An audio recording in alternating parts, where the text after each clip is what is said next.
పెళ్ళికొడుకు తండ్రి సత్య వాళ్ళ నాన్నతో ఇలా అంటూ ఉంటాడు. చూడండి బావగారు, మేము ఏదైనా స్వీట్స్ తీసుకునే ముందు మీతో ఒక విషయం మాట్లాడాలి అని చెప్పి అనగానే తను నవ్వుతూ అడగండి బావగారు ఏంటది అని చెప్పేసి తను అంటాడు. అప్పుడు వెంటనే ఇంకా తనుండి ఇలా చెప్తూ ఉంటాడు.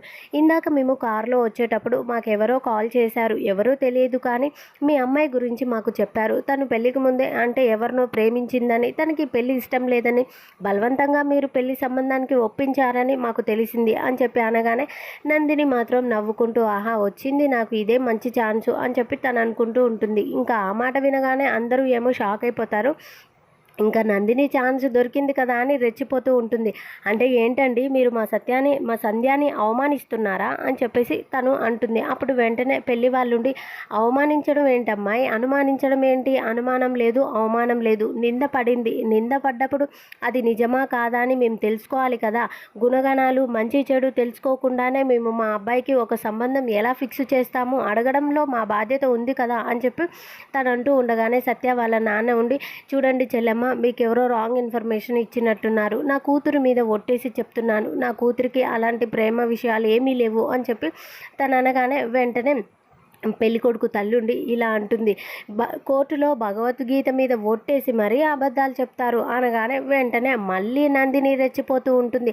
అంటే ఏంటండి మీరు మా మామయ్య గారిని కూడా అవమానిస్తున్నారా, మా మామయ్య గారు సరస్వతి పుత్రుడు, ఆయనే అబద్ధం చెప్తున్నాడు అంటున్నారా, అసలు ఏం మాట్లాడుతున్నారు మీరు, ఈ పెళ్లి సంబంధం ఇష్టం లేకుంటే అటు నుంచి అటే వెళ్ళిపోనుంటిరి, ఇంత దూరం వచ్చేసి ఇలా అందరి ముందు ఒక ఆడపిల్లని కూర్చోబెట్టి ఇలా మాట్లాడతారా, అవమానిస్తారా మీరు, మా మామయ్య గారు అత్తయ్య గారు మెత్తని వారు కానీ నేను కాదు, మా వాళ్ళ జోలికి వస్తే నేను ఊరుకోను అని అరుస్తూనే ఉంటుంది. అప్పుడు వెంటనే కృష్ణుడి నందిని నువ్వెందుకు అంతలా అరుస్తున్నావు, ఆగు పెద్దవాళ్ళు మాట్లాడుతున్నారు కదా అని చెప్పేసి అందరూ అంటూ ఉంటారు. కానీ ఆయన వినిపించుకోకుండా నందిని అరుస్తూనే ఉంటుంది. ఇంకా పెళ్లి కొడుకు తల్లి ఉండి ఇలా అంటుంది.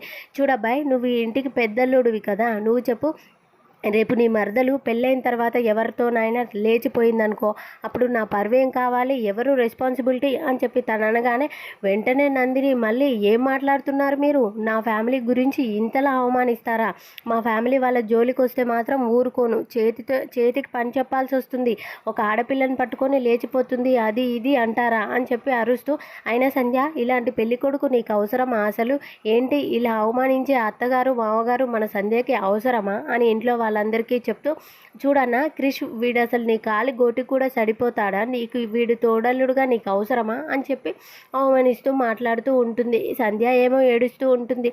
పెళ్ళికొడుకుండి ఏం మాట్లాడుతున్నావు, మాటలు మర్యాదగా రానియ్యు అని చెప్పేసి పెళ్ళికొడుకు అంటాడు. అప్పుడు వెంటనే ఇంకా నందిని ఇలా అంటుంది. ఏంట్రా నీకు మర్యాద ఇచ్చేది, నువ్వు వెళ్ళి నీ అమెరికాలో ఉంటారు కదా చెడ్డీలు వేసుకొని తిరిగే వాళ్ళు, వాళ్ళని ఎవరినైనా చేసుకోపో, ఒక్కరిని కాకపోతే నలుగురిని చేసుకో అని అరుస్తూ ఉంటుంది. ఇంకా కృష్ణుండి నువ్వు ఆగు నందిని అని చెప్పేసి మీకు ఎవరు ఫోన్ చేశారో వాళ్ళ నెంబర్ కాస్త ఇవ్వండి అని చెప్పి క్రిష్ అడుగుతాడు. అప్పుడు వెంటనే నందిని కంగారు పడుతూ ఉంటుంది. అది హర్ష గమనిస్తూ ఉంటాడు.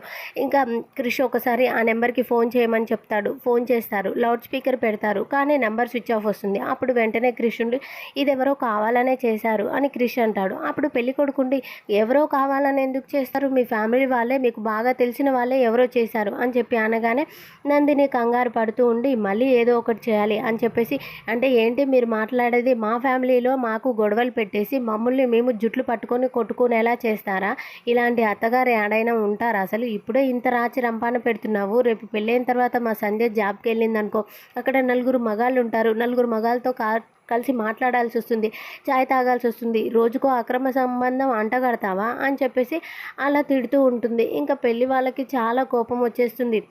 చేసా పద్ధతి లేని మనుషులు, అతనేమో కోడల్ని ఊసిగొలిపి సైలెంట్గా ఉన్నాడు, ఇలాంటి వాళ్ళతో పెళ్లి సంబంధం కలుపుకోవడానికి వచ్చినందుకు మనకి బుద్ధి లేదండి, నడవండి అని చెప్పేసి ఇంకా అలా తిట్టుకుంటూ వాళ్ళు అక్కడి నుండి వెళ్ళిపోతారు. మరి ఏం జరుగుతుంది అనేది ఇంకా నెక్స్ట్ వీడియో చూడండి. ఈ వీడియో నచ్చితే please do subscribe and thank you for watching friends.